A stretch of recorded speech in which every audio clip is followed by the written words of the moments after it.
Sangye chöda tsoye chönam la janjo bardo tane gyatso che dagye chöche gebe sönam jola benje sangye do bara sho sangye chöda tsoye chönam la janjo bardo tane gyatso che dagye chöche gebe sönam jola benje sangye do bara sho Jena Zaya Janam La Janjo Bardo Nane Gyasa Daye Cheche Yeve Senam Ye Ndala Benjire Sangye Chobara Sho Soe Shibu Ye Joe Jie Me Joy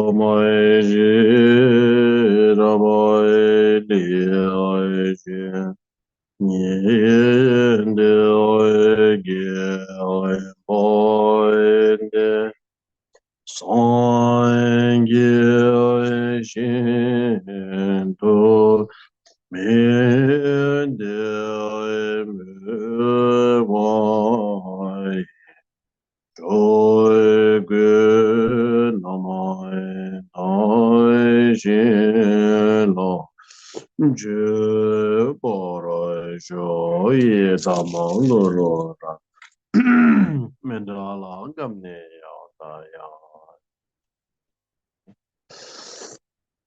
Okay, yeah. Greetings to everyone. And so today's topic will be on the transcendent diligence, or basically diligence. So you will find that since we started with the um, beginning from the morality, beginning from generosity, we have added the word transcendent.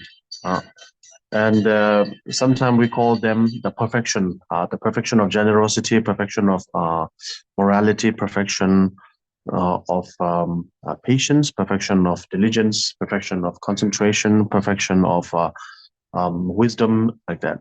So either perfection is a very more commonly used term in English. Um, um, so the actual word in Tibetan is parchin, which means to get across. Okay, go across. And so sometimes it's also translated as transcendent, which means to transcend, which means to get across. So what it means is to getting across what we are getting crossing over. We are crossing over the ocean of samsara. That is why it's called get across, or crossing over, or transcendent. So what are we transcending over? That is the ocean of samsara, the ocean of suffering. That is what we are crossing over.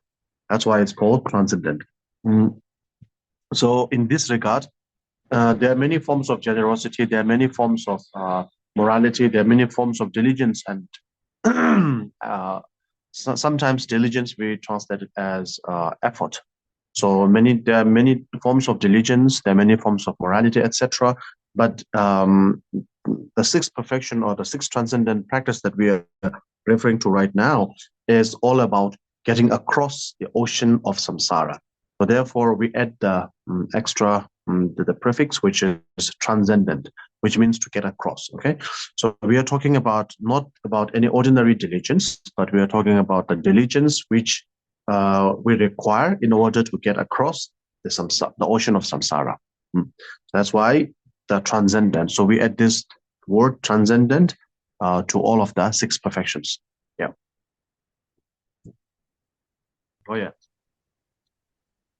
One thing important is that the six perfections, or the six transcendental practices, is something unique to the Bodhisattva practice, or the Mahayana practice. So in the Hinayana practice, um, of course, we practice in the Hinayana tradition. We practice in generosity. We have diligence. We have all these things, but there is no. It is no, the sixth perfection as a set of practice is not available in the in the Hinayana, and also it is not considered a transcendental practice. So transcendent, I've just explained, means to get across the ocean of samsara. So getting across the ocean of samsara is a more loosely interpretation. In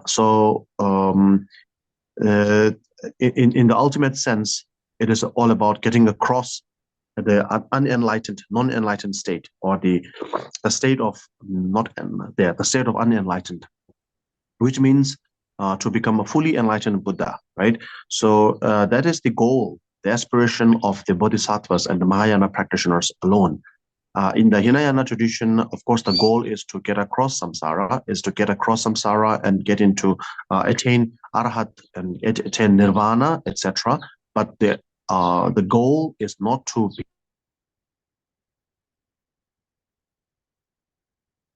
I can hear you. I lost my signal. Sorry about that. Okay, so now we start the diligence. Okay, sometimes we translate that as effort. In sometimes we call that diligence. So basically, to simply put, the definition for diligence in the Dharma practice is regarded as something that is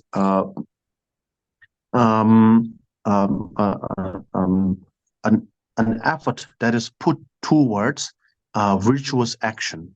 Okay, an effort, any effort that you put towards virtuous action, anything that is virtuous, anything that is positive, that is regarded as a diligence. So you may work very hard to, like, let's say, steal from someone, right? You plan very hard. If you want to steal something, some money, you have to plan very hard. You have to put so much effort. You have to put there has to be so much diligence also. If you want to lie to someone, there has to be so much effort. If you want to kill someone, basically any negative thing you want to do, you still have to do a lot of effort. But that is not considered diligence in the Dharma sense. So in the diligence means to put effort with the putting effort towards a positive action or a virtuous action. That is what a diligence is. Okay, so diligence has three categories or three types of diligence are there. So they are known as the armor-like diligence and diligence through action, and then simply put, we call that unsatisfied diligence. Okay, so armor-like diligence, diligence through action, and unsatisfied, like not satisfied diligence. Three of them. So first we will go over the armor-like diligence. Okay, so the armor. So it is said that in the sutras that diligence is like diligence in general is like the armor. So why armor? Because armor actually protects you from the attacks, whether it's a bullet, whether it's a sword, whether it's a stone, whatever. So armor protects you from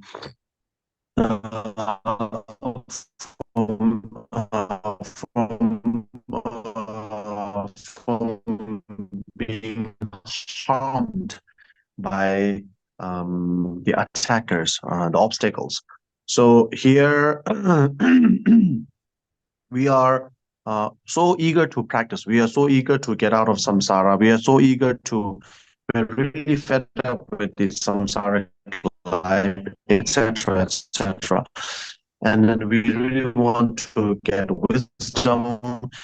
We want to get something better, and all this thing. We have this very strong urge, and a strong desire. Then and we start our practice very big, but then as time goes on, slowly and slowly our practice degrades, our motivation. Yeah. Okay. So we all have our reasons to start our Dharma practices, right? So we have that. But as time goes on, we lose motivation, and that's when we need diligence. And so in our tradition, we usually read a lot of. We have the tradition of what we usually call the um, on session and off session practices. Okay, on session means during our meditation, during our practice, like reciting, chanting, all these things. We do what we have to do, and then off session is when we are not practicing, and those times we actually dedicate our time for reading the life stories of our masters, like the Buddha Shakyamuni or many like Milarepa or this and that. The reason for that is because when we read their life story, we get inspired, we get inspiration from them. So that's why it's common in our tradition to read the life story of our masters. And here, Pedro Rinpoche is reminding us that when you read the the life stories of the past masters, which is quite common in our tradition, it's also important to think. Sometimes we read the life story of the Buddha and then we become overwhelmed. Oh, this is what the Buddha did. Instead of getting inspiration from the Buddha's practices, the actions that the Buddha have taken, we feel like, oh, he did that because he is the Buddha, right? And I'm who am I? I'm just a nobody, so I cannot do that at all. So Pedro Rinpoche is reminding us that we should not think like that. The very reason the Buddha could do that. So, the thing is, we always talk about becoming the Buddha, right? So, becoming the Buddha means Buddha was not there from day one. Someone is dull, someone is stupid, someone is make mistake and all the take the wrong step, just like we did, and then slowly and slowly learn from their mistake, and then get better and better until one becomes the perfect Buddha. So, therefore, the story of the Buddha is the story of someone becoming a Buddha, which means someone who is not a Buddha yet is turning into a Buddha. Someone who is imperfect becoming perfect. So therefore, there's a lot to learn. There is a lot to be inspired from. So so Pedro Rinpoche is reminding us that never think that they are the only they are capable of doing so because they are the Buddha. If you think they are the Buddha and they could do that, then you are thinking in retrospect, like hindsight. That is not how, like chronology does not go in retrospect, right? Like time does not go backwards, time goes forward. So the Buddha, when we read the story of the Buddha, we actually read it backwards. But actually, whatever happened, the incidents in the Buddha's lifetime happened from um, in a chronological order, not backwards. So for that reason, don't the Shakyamuni was not a Buddha first, and then become Siddhartha and become a layperson later. He was a layperson first. He became a scholar later. He became a practitioner after that, and then after much hardship, he became what we call the Buddha. And the same reason can be applied for us as well. So we are imperfect beings. We have so many flaws. We make mistakes, and we learn from our mistakes, and we get better day by day, each day. By doing so, we slowly turn into the perfect Buddha. So for that reason, we must draw inspiration from the great masters such as Buddha Shakyamuni and Milarepa and all the other masters that have gone before us. If you look at their life story, we will learn that every time those so-called great masters, they always face some hardship in their lifetime, and it is because uh, they could champion over, or they could conquer, they could get across those challenges. That's why they were considered the master. If they did not go through any of those challenges, they will not be considered the masters we think of them today. So instead of instead of getting dissuaded, instead of getting discouraged when reading um, the life stories of the past great masters, one should actually draw inspiration from it, in the sense that if these so-called great masters who were like good, great fortunate to be this and that, and even if they have to go through so much hardship, if they have to, you know, face this and that challenges, and who am I to complain about? Of course, I will also have these challenges, and I should, face those challenges and get over it. That is one way of looking at it. And another thing is that we should also be very grateful. We should be aware of the fact that we have we usually call that the freedom and the advantages. So there is 8 freedoms and 10 advantages. So basically 18 qualities of being born in a human life. So we covered that a long time ago. Anyway, so being, you have the ability to understand the Dharma. You have this and this and that. So basically, we are blessed. To simply put, we are blessed to meet the Dharma, right? To be able to get hold of a Dharma text. There were many, not in. Not very long time ago, even in Tibet, we cannot get hold of a Dhamma book, and this happened in many other countries too, that you cannot get hold of the Dhamma book. It happened in the origin of the Buddha Dharma, India. The Buddha Dharma was completely wiped out for about a millennia, and only when the very much later after in India got gained independence from the British, and then there was the revival of the Buddha Dharma. And until that time, like maybe for about close to half a century, half a millennia, there were no Buddhist. There may be one or two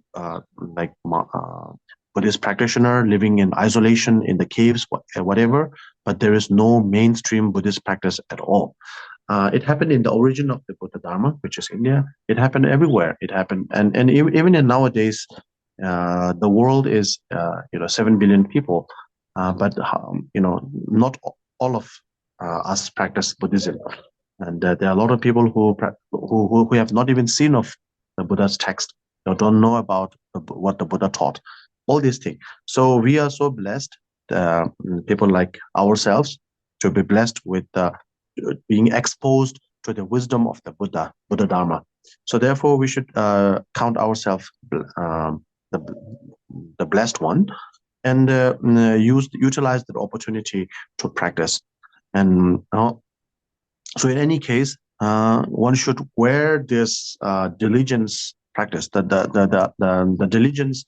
One should wear that as an armor, because when you wear the armor, it's heavy, right? It's heavy. It's not easy to carry on, but the armor actually protects you from all the harmful things, protects you from the attack. So therefore, even though it's a heavy armor, you still wear it. Just like that, when you follow the Dharma, when you keep up with the discipline, when you keep up with consistency, diligence, it is not easy. It is hard. It is burdensome. But that burden is actually for your own good. So wear it like an armor. So one of the other thing why it's called an armor is just like that, because when you wear an armor, especially in the old ancient time, armors are made from metal, so it's very heavy. But then the generals, the soldiers, they always wear the armor because it protects your life. Like that, the practice may be difficult, but it's for your own good, so we wear it. That's why it's called armor-like diligence. Now the next is diligence through action, diligence in action, diligence through action. So what here it means here is that diligence, we talk about being inspired and keeping continue with our practice, etc. But then that should be done immediately, right away, because the only time that we have is right now.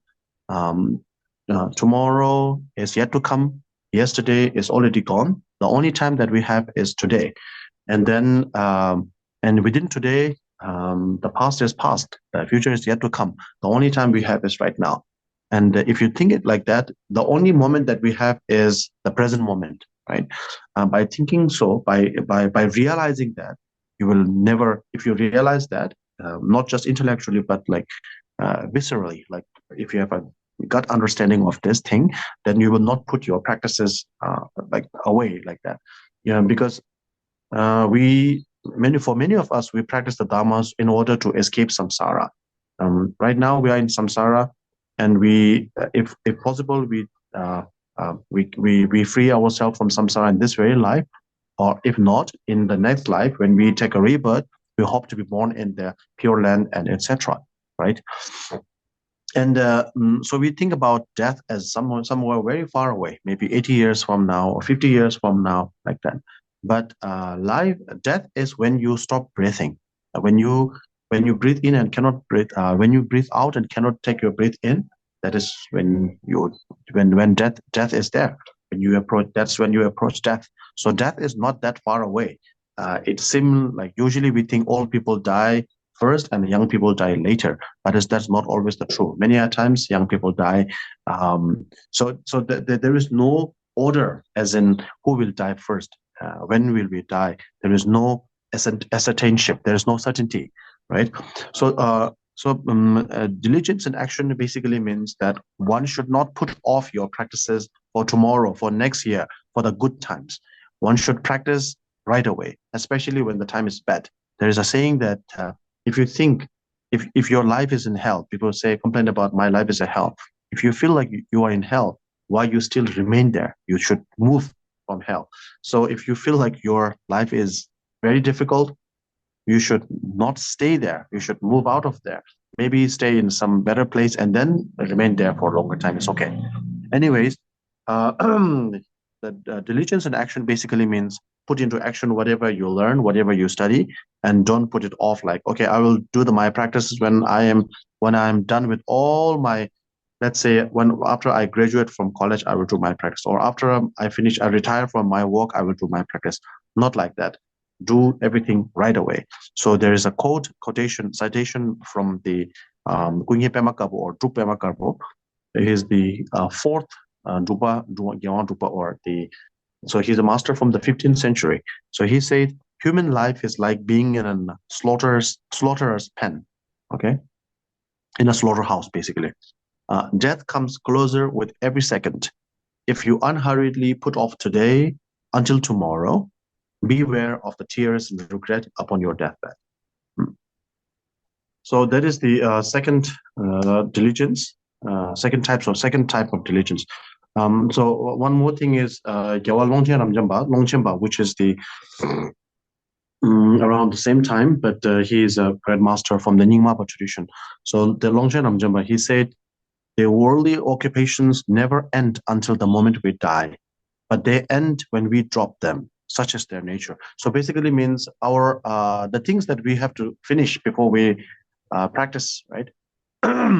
I have to finish my college. I have to finish my work. I have to do this. I have to meet someone. I have to text someone. I have to do this and that. So all the things that we have to do in this world is never finish. If you let it go, if you let it flow, it can go it can go on unendingly, incessantly until your death. Even if you're at your deathbed at 90 years old, 100 years old, and if you ask them, did you do everything you want to do? They will say, oh no, I haven't done this, I haven't done that. So the things that you wish to do in your life never finish. Okay. So the worldly occupations, the worldly preoccupations never end until the moment we die. But they end when we stop engaging in them. So he says, he says, worldly preoccupations never end until the moment we die, but they end when we drop them. Such is their nature. So therefore, it is within our hand. So if you let it be, it's going to go on forever. But if you just stop, if we put our foot down firmly and say, okay, this is it, then it can be stopped as well. And this is the diligence in action. Just a small information, short trivia is that in Tibet, we consider there are three manifestation, okay? Three incarnation of the Manjushri Buddha, okay? So three incarnation of Manjushri Buddha. One is called Sakya Pandita. He come from the Sakya and he is in the 11th century. And the second one is Gyawal Longchen Ramjamba. He's from the Nyingmapa. And the third one is considered Je Tsongkhapa, which is from the Gelugpa tradition. So these three are known as the Manjushri. The reason because they are known for their scholarly, very academic, very scholarly, very very academic, very vast, logical, commentarial, and interpretive explanation of the Buddha's teaching. So, of course, there have been so many great masters in Tibet from all tradition, but these three were known as the three stars of Tibet because their contribution they have measured their contribution to the Buddhist academia, is huge.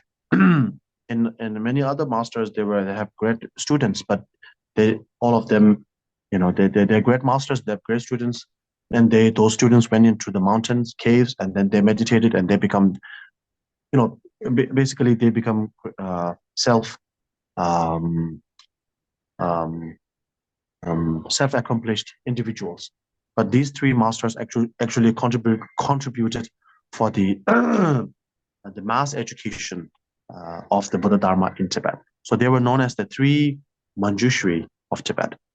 Sakya Pandita, 11th century, Longchen Ramjamba in the 13th, and Tsongkhapa in the 14th. Like that. Yeah. Okay, now the third one is diligence, unsatisfied diligence. Anyway, so in the book, the English translation, it says diligence that cannot be stopped. So this is a little bit off the mark in translation. So what it means is diligence without any satisfaction. Basically, you put so much effort into your practices, and then you are never satisfied with your practice, never just content with just the small things that you do. You just keep going for more and more. Dissatisfied, unsatisfied, dissatisfied diligence, or diligence without satisfaction, whatever you may call it. Okay, so what that means is you may have gone to some teachers, you may have attended some Nyungne retreat, or you may have done this and that practice, but you should not feel proud as, oh, okay, I've done this and that.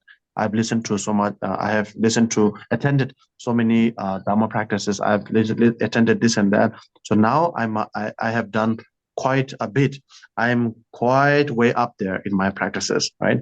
So if you think like that, then that is not going to work for you in the long run.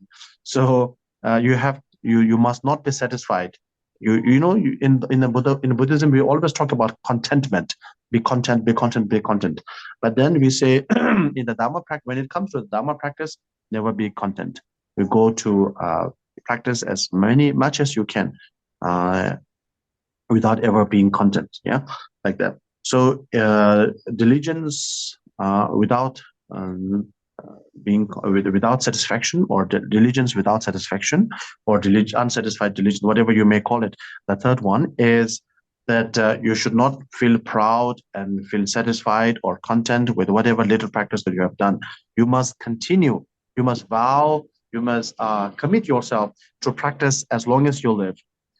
To make determination to keep your efforts going on, whether everything is going up or down in your life, no matter what, you should continue your practice like the flow of a river, like that, until you have attained the perfect Buddhahood. So this is what it means for the third type of diligence.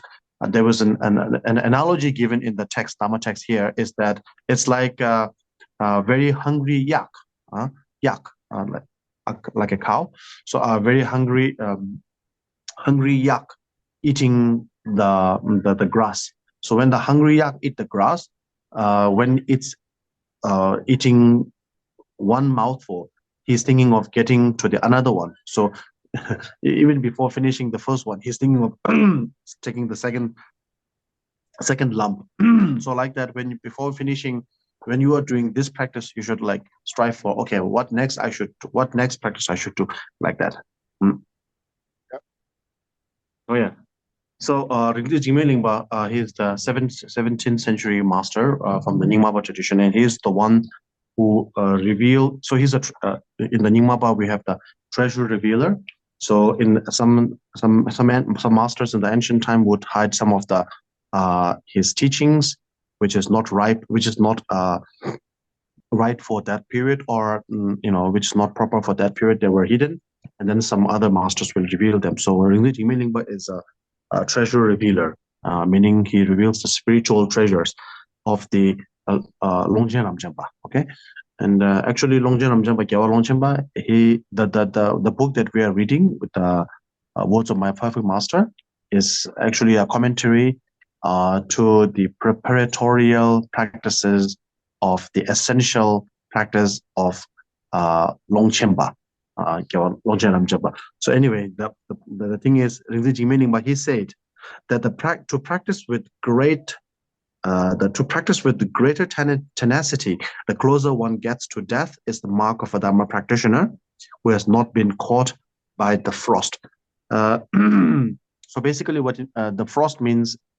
So in Tibet, it's very cold. So people are always afraid of frost. So what it means is someone, when it gets closer to death, that person is more happy, more eager to practice. That person is actually this is the mark of a true practitioner. So a lot of us, when it's time to we call ourselves practitioner, but when it's time to die, we get so scared, and then we will be praying, but we will be practicing, but our practice is more in the form of pleading, right? Oh Amitabha, oh Buddha Shakyamuni, oh this and that Buddha, please help me from samsara, this and that. At the time of death, we are pleading. A true practitioner actually does not have to plead, because he has or she has done, he has prepared for the next adventure properly. So there is nothing to nothing to be scared of, nothing to plead of. Actually, that person is like a very someone who is ready to travel, someone who has planned a vacation for a long time. So he's now for the time for vacation. He's so eager to travel like that. So that is the true. So basically, a true practitioner there will be so much diligence, so much excitement to the practice of Dharma. For someone who is a true practitioner will have so much excitement to practice when the time for death comes closer and closer. So here, when we say practice, it doesn't mean like pleading, right? Most of us, when we're about to die, we plead to somewhere higher up there, to the Buddha, to the whatever, to help us from the misery, but not like that.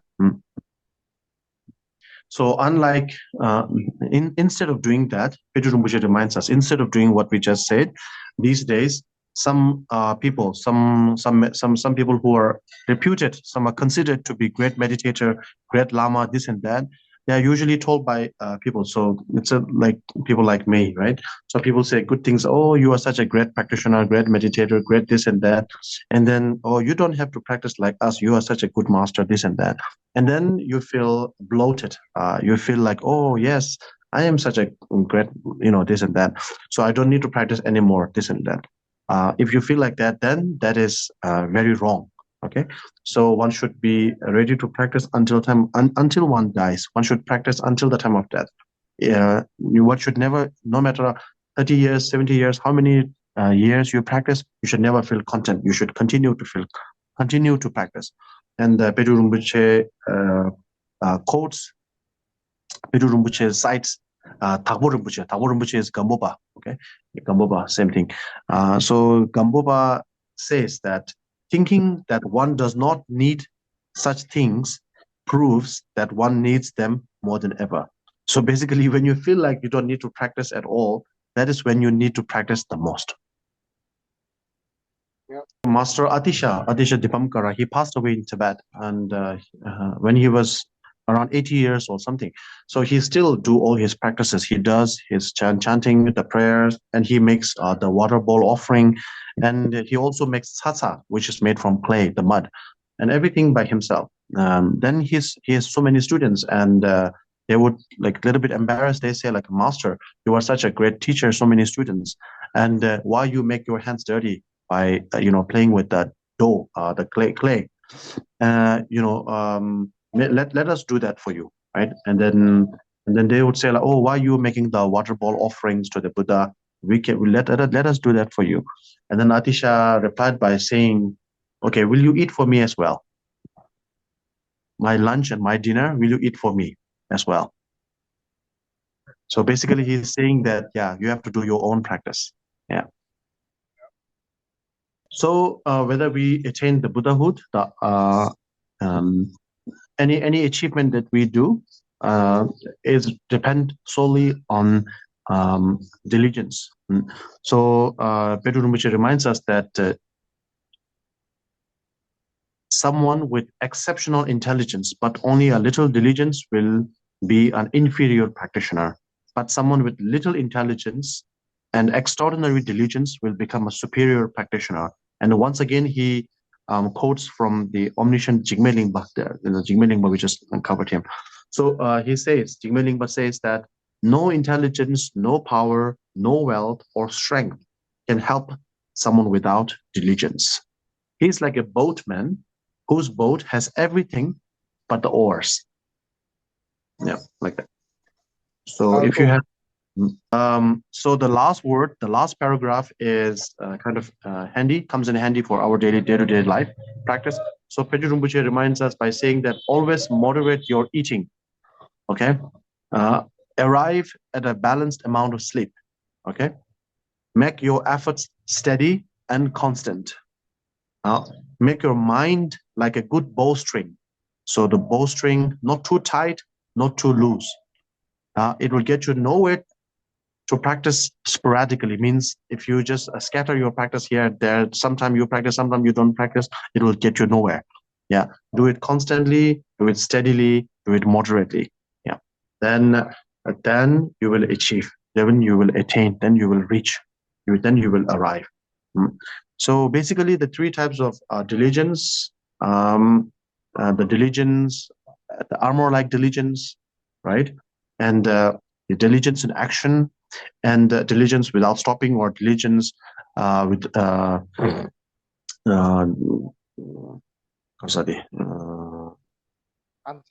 unsatisfied diligence. So basically, to put it simply, to make it simple to understand, it just means do it now, do it without stopping. Yeah. All right, thank you. And now I will okay, so now it's time for Q&A. So I have 3 questions here. I'll go them one by one. So one is a direct question. One is sent as a direct message. So the first one I will cover. Thank you for the teaching. And okay, and so the question is, what inspirational life stories do you recommend, especially for women practitioners who may have experienced different hardships, specifically caused from being a female? So what inspirational story that I can recommend that someone might have experienced, gone through, due to the fact that they, especially because they were women. So one thing that I can recommend, or I can, is from the Buddha's own time. There is the story of Gelongma Utpala. Gelongma means the fully ordained nun, Bhikshuni Utpala. So her life story is very. She was married to a rich man's family, and then she faced a lot of hardship because she comes from a not very rich person, a rich family background, whatever. And then she faced a lot of hardship, and then she and her husband and their children have to leave the family because of the torment and all that. And then when they were getting across, going to some other place. They tried to cross over a river, and her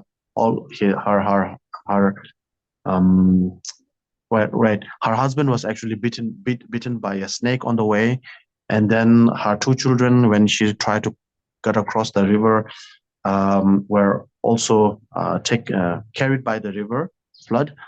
So basically, she lost everything. Then she wanted to kind of give up, and then she met the Buddha, and Buddha gave her.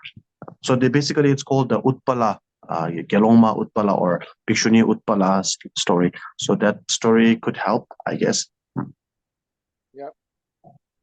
I think in general, women have the usually people consider like male. When we say men, they are strong and masculine, and strong is the mark of a man, and women means soft and tender and like that. This is what we perceive to be, but in reality women actually have the strength to carry the burden of others more than men do. In a family, usually in generally speaking, men usually the role of a man is to procreate, and the women take care of the whole family. Mm, of course, like some men are some men care more than women, some women care more than men. That is like individual basis, but in general women have this tendency to care for. So the when there is a good mother who care for the children also grow up well, and the house also becomes um, like that. So anyway, um, yes, women do go through a lot of hardship because they they have the the capability to biologically speaking, they have the ability to feel. Uh, their ability to feel, um, their feelings are more tender, to put it more lightly. I'm not saying like all men are like that and all women are like this, or all men are like that, but in general the tenderness of a woman's emotion actually makes them more prone to feel others' emotion. So that's why they can actually take a lot in, they can care for a lot. And when they care for a lot, they actually let their emotions open. And when their emotional doors are open, when it's open, anything can come in there. And that's how they get tormented more than men do. Men usually close their emotion, and so therefore they're kind of like feel protected. It's not because they are always stronger, but because we keep our emotions closed. So we are kind of like we keep our emotions closed. So that's how we protect ourselves. If we open our emotions like women do, then the man will also um, yeah, it's that's so it's tricky anyway. So my point is that women do have the capability to um, go through a lot of hardship, and that is and when you in whichever like spiritual realm you go through, spiritual, you see more women in a devotional uh, stand, and the men usually come to study, come to approach in a more academic sort of take academic and logical approach to the Dharma practices or other things in life. And women usually take more of an emotional, faith-based, devotional-based approach to Dharma practice as like that. So nothing is good, nothing is bad. This is how it is. That is the way it is. Yeah. Okay, second question is how can we spur on our wisdom by regular daily practice? I think it means how we increase, or how we keep check on our wisdom with our daily practices. I think that's the question, if I get it right. So basically what we have to do is we have to get awareness. Okay, awareness is very important. If you don't have awareness, first practice on awareness, learn about awareness, and train, meditate on awareness. And then after having awareness, always utilize awareness, bring awareness to everything. When you eat, when you do your daily work, anything, if you bring awareness to everything that you do in your work, everything in, within your daily work, then your wisdom will increase. So okay, so how we take note of our awareness, how we keep our awareness at all times. Think of yourself. So this is by Shantideva, okay, 8th century Buddhist master. Shantideva said, think of awareness. Sorry, think of yourself in as if you were in a battle, in a fight. Uh, then think of awareness as the sword. So if you are in a battle, the moment someone hits your arm and the sword falls down, you will immediately, without thinking anything else, you will pick up the sword and continue to fight. So just like that, think of awareness as the sword that you would need to keep on with the battle of your daily life, like that. So mm, mm, think of life. If you think of if you make it a big thing, you can say every day is a big battle. So many things to take care of, so many things to tackle, right? Emotionally, physically, financially, so many things to take care of. So all this is a battle. All this is a fight. So when you are engaged in this battle, if you keep awareness, then you will be in control of the situation. If you lose awareness, then the situation will be taking control of you, like that. So bring awareness to everything you do, and then wisdom will increase by itself. So the last question is, if we follow Buddha's teaching, the Four Noble Truths, how does chanting and offering daily help us reach Buddhahood? So, so the Four Noble Truth is, as you say, Four Noble Truth is all about, the suffering, the cause of suffering, the end of suffering, and the path to end of suffering, right? So the first one is the suffering. And suffering, the first Noble Truth talks about suffering, and suffering comes from karma. And karma is based on law of causality, cause and effect. So if you have the proper cause, you will have proper effect. If you have improper cause, you will have the improper effect. So in this regard, when you do chanting, when you do offering, so offering is giving, basically, right? Offering is giving. When you take something from someone, when you take someone's possession, goods, etc., you take away the pleasure or the happiness of that person. The same way, if you give something to someone, you actually offer happiness and joyfulness to someone. So when you offer joyfulness and happiness to someone, when you give offerings, you give joyfulness to that person. So when you give joyfulness to that person, then you also accumulate the good merit, the good karma of enjoying happiness as well. If you give happiness, you will receive happiness. If you give unhappiness, you will receive unhappiness. What you give, you will receive. Okay. So therefore, making offerings. So offering is a word that we use to when we give something to the Buddha, to the monks, to the someone like that. So by engaging in offering, you are engaging in giving, generosity. When you engage in generosity, we talk about this in the first, the transcendent, which is generosity, transcendent generosity. So you engage in generosity. That means you also engage in letting go. You engage in giving. When you give something to someone that they need, you give them happiness, right? So when you give happiness, you receive happiness as well. Okay, so offering is okay. How about chanting? So when you chant, you chant two things. One is mantra, one is prayer. When you chant the mantras are usually the names or some the names. Usually it's the name and the supplication to the different Buddhas. So these Buddhas, like Om Mani Padme Hum is for Chenrezig, etc. Right?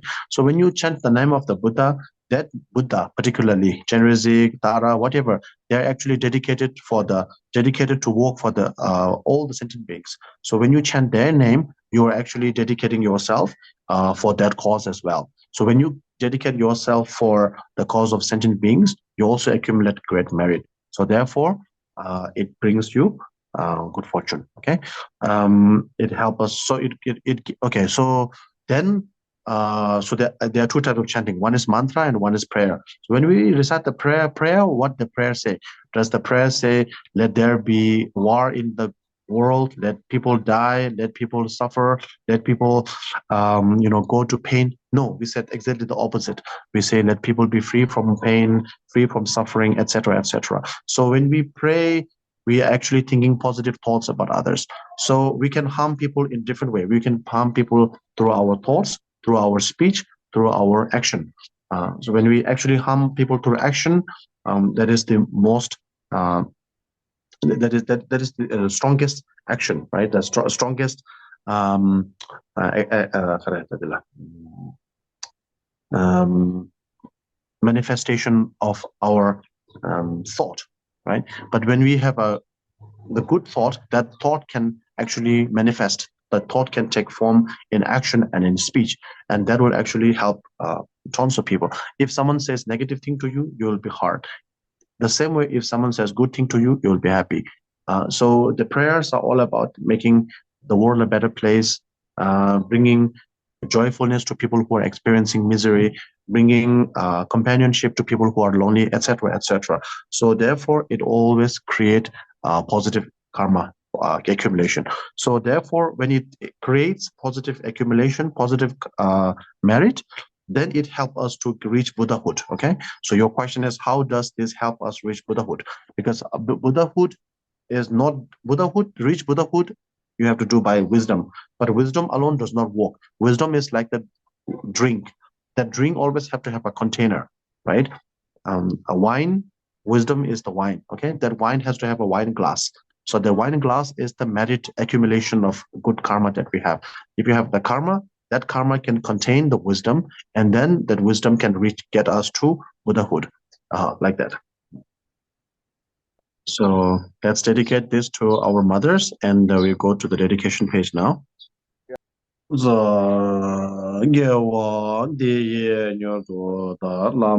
Sangye Chukyo Jowa Jikyang Madu Bangye Sala Gubara Sho Chacho Semcho Shembo Che Magye Panama Ki Keba Nyamba Mebara Yon Kone Kondo Pewara Sho Me Te Pe Tere Che Che Se Che Me Kebe Boy Chan Be Yo De Boy My Lu Joman Ze San We An Je Kebe Zo Ge Zo Gai Lo Zan Jai Be Shai Blai Soi Wan Lo Zan Jai Be Shai Blai Soi Wan Kumdembe Ningbo Zibe Be La Shin Naman Do Yu Gen La Chang Ju Lo San Che Ye Gan Zu Cho Gen Denge Zhe Jian Tambar So Wan Thank you, Rinpoche. Thanks Thank you, everyone. Rinpoche. you. Dạ, Thank you, xin Yen. cảm ơn. Thank you, Miss Dạ, Jones. cảm ơn. Dạ, Thank you, Rinpoche. cảm Thank ơn tất cả you. quý